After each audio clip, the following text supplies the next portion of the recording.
ನಮಸ್ಕಾರ ವೀಕ್ಷಕರೇ, ವಿಶ್ವಚೇತನ ಕ್ರಿಯೇಷನ್ಸ್ಗೆ ಸ್ವಾಗತ. ನಾನು ನಿಂಗರಾಜ್ ಕಂಬಳಿ.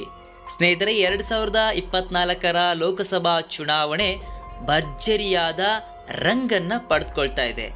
ಇದು ಮೋದಿಯವರ ಕೊನೆ ಚುನಾವಣೆ ಅಂತಾನೂ ಬಣ್ಣಿಸಲಾಗ್ತಾ ಇದೆ.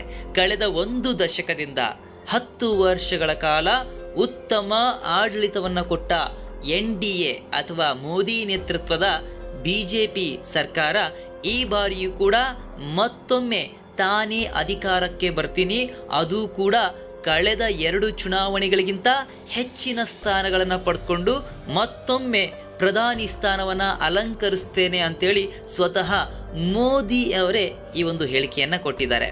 ಅಷ್ಟೇ ಅಲ್ಲ, ಬರ್ತಾ ಇರುವಂತಹ ಎಲ್ಲ ಸಮೀಕ್ಷೆಗಳು ಕೂಡ ಮೋದಿ ನೇತೃತ್ವದ BJP ಸರ್ಕಾರ ಅಥವಾ ಮೋದಿ ನೇತೃತ್ವದ NDA ಸರ್ಕಾರ ಮತ್ತೊಮ್ಮೆ ಅಧಿಕಾರದ ಗದ್ದುಗೆಯನ್ನು ಹಿಡಿಯುತ್ತೆ ಅನ್ನುವಂತಹ ರಿಪೋರ್ಟನ್ನು ಕೊಡ್ತಾ ಇದೆ. ಅದರಲ್ಲೂ ಕೂಡ 400ಗಿಂತ ಹೆಚ್ಚಿನ ಸ್ಥಾನಗಳನ್ನು ಈ ಬಾರಿ ಪಡಿತಾರೆ ಅನ್ನುವಂತಹ ಮಾಹಿತಿ ಬರ್ತಾ ಇದೆ. ಈಗಿರುವಾಗ ಮೋದಿಯವರ ಕೊನೆ ಚುನಾವಣೆಯೂ ಇದು ಆಗುತ್ತೆ ಅನ್ನುವಂತಹ ಅಂಶಗಳು ಕೂಡ ಹೊರಗೆ ಬರ್ತಾ ಇದ್ದಾವೆ. ಯಾಕಪ್ಪ ಅಂದರೆ ಮೋದಿಯವರೇ ಮಾಡಿರುವಂತಹ ಒಂದು ರೂಲ್ ಏನಪ್ಪ ಅಂದರೆ ಏಜ್ ಲಿಮಿಟ್ ಅನ್ನುವಂಥದ್ದು, ವಯೋಮಿತಿ. 75 ವರ್ಷ ತುಂಬಿದವರು ಚುನಾವಣೆಯಿಂದ ನಿವೃತ್ತಿಯನ್ನು ಹೊಂದಬೇಕು ಅನ್ನುವಂತಹ ರೂಲನ್ನು ಮಾಡಿರುವಂತಹದ್ದು ಸ್ವತಃ ಮೋದಿಯವರಿಗೆ ಈಗ 73 ವರ್ಷ. ಹಾಗಾಗಿ ಇದು ಅವರ ಕೊನೆಯ ಚುನಾವಣೆ ಆಗಬಹುದು ಅಂತ ಅನಿಸುತ್ತೆ. ಹಾಗಾಗಿ ಮೋದಿಯವರು ಈ ಬಾರಿ ಕರ್ನಾಟಕದಿಂದ ಸ್ಪರ್ಧೆ ಮಾಡಲಿ ಅನ್ನುವಂತಹ ಒಂದು ಅಭಿಲಾಷೆಯನ್ನು ಕರ್ನಾಟಕ ರಾಜ್ಯದ BJPಯ ನಾಯಕರುಗಳು ವ್ಯಕ್ತಪಡಿಸಿದ್ದಾರೆ. ಈ ಬಗ್ಗೆ ಮೋದಿಯವರ ಮುಂದೆನೂ ಕೂಡ ಪ್ರಸ್ತಾಪ ಮಾಡಿದ್ದಾರೆ ಅನ್ನುವಂತಹ ಮಾಹಿತಿಗಳು ಹೊರಬರ್ತಾ ಇದೆ. ಇದು ಅವರ ಕೊನೆ ಚುನಾವಣೆ, ಜೊತೆಗೆ ಕರ್ನಾಟಕದಲ್ಲಿ ಅವರು ಸ್ಪರ್ಧೆ ಮಾಡೋದ್ರಿಂದ ಈ ಭಾಗದಲ್ಲಿ ಸುತ್ತಮುತ್ತ ಇರುವಂತಹ ಎಲ್ಲ ರಾಜ್ಯಗಳ ಮೇಲೆ ಅದು ಇಂಪ್ಯಾಕ್ಟ್ ಆಗುತ್ತೆ. ತಮಿಳುನಾಡು ಆಗಿರ್ಬೋದು, ಆಂಧ್ರ ಆಗಿರ್ಬೋದು, ಕೇರಳ ಆಗಿರ್ಬೋದು, ಈ ರೀತಿ ಈ ಭಾಗದ ಎಲ್ಲ ರಾಜ್ಯಗಳ ಮೇಲೆ ಪ್ರಭಾವ ಬೀರದಂಗಾಗುತ್ತೆ. ಪ್ರಚಾರಕ್ಕೂ ಕೂಡ ಅನುಕೂಲ ಆಗುತ್ತೆ.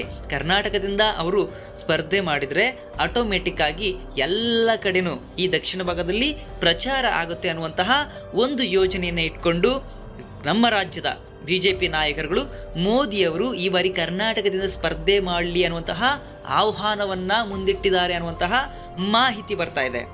ಆದರೆ ಮೋದಿಯವರ ನಿರ್ಧಾರ ಏನಾಗಿರುತ್ತೆ? ಮೋದಿಯವರು ಮತ್ತೊಮ್ಮೆ ಉತ್ತರ ಪ್ರದೇಶದ ವಾರಣಾಸಿಯಿಂದನೇ ಸ್ಪರ್ಧೆ ಮಾಡ್ತಾರಾ, ಅಥವಾ ಈ ಸಾರಿ ಬೇರೆ ಯಾವುದಾದ್ರೂ ರಾಜ್ಯಕ್ಕೆ ಹೋಗಿ ಅಲ್ಲಿಂದ ಸ್ಪರ್ಧೆ ಮಾಡ್ತಾರಾ, ಅಥವಾ ಕರ್ನಾಟಕದ ಅಹವಾಲನ್ನು ಸ್ವೀಕರಿಸಿ ಕರ್ನಾಟಕದಿಂದ ಸ್ಪರ್ಧೆ ಮಾಡ್ತಾರಾ ಅನ್ನುವಂತಹ ಕುತೂಹಲ ಈಗ ಎಲ್ಲರಲ್ಲೂ ಮೂಡಿದೆ. ಒಂದು ವೇಳೆ ಅವರು ಕರ್ನಾಟಕಕ್ಕೆ ಬಂದು ಸ್ಪರ್ಧೆ ಮಾಡಿದ್ರೆ ಕರ್ನಾಟಕದ ರಾಜಕೀಯ ರಣಕಣ ಮತ್ತಷ್ಟು ರಂಗನ್ನು ಪಡ್ಕೊಳ್ಳುತ್ತೆ. ಮತ್ತಷ್ಟು ಪ್ರತಿವಾದಗಳು ಜೋರಾಗಿ ಸದ್ದು ಮಾಡ್ತವೆ. ಆದರೆ ಮುಂದಿನ ಅವರ ನಿಲುವು ಏನಾಗಿರುತ್ತೆ ಅನ್ನೋದನ್ನು ಕಾದು ನೋಡಬೇಕಾಗುತ್ತೆ. ಮುಂದೆ ಬರುವಂತಹ ಅಪ್ಡೇಟ್ಗಳನ್ನು ತಿಳಿಸ್ತೀನಿ. ತಪ್ಪದೆ ವಿಶ್ವಚೇತನ ಕ್ರಿಯೇಷನ್ಸ್ಗೆ ಈಗಲೇ ಸಬ್ಸ್ಕ್ರೈಬ್ ಮಾಡಿಕೊಳ್ಳಿ, ಬೆಲ್ ಐಕಾನ್ ಪ್ರೆಸ್ ಮಾಡಿ.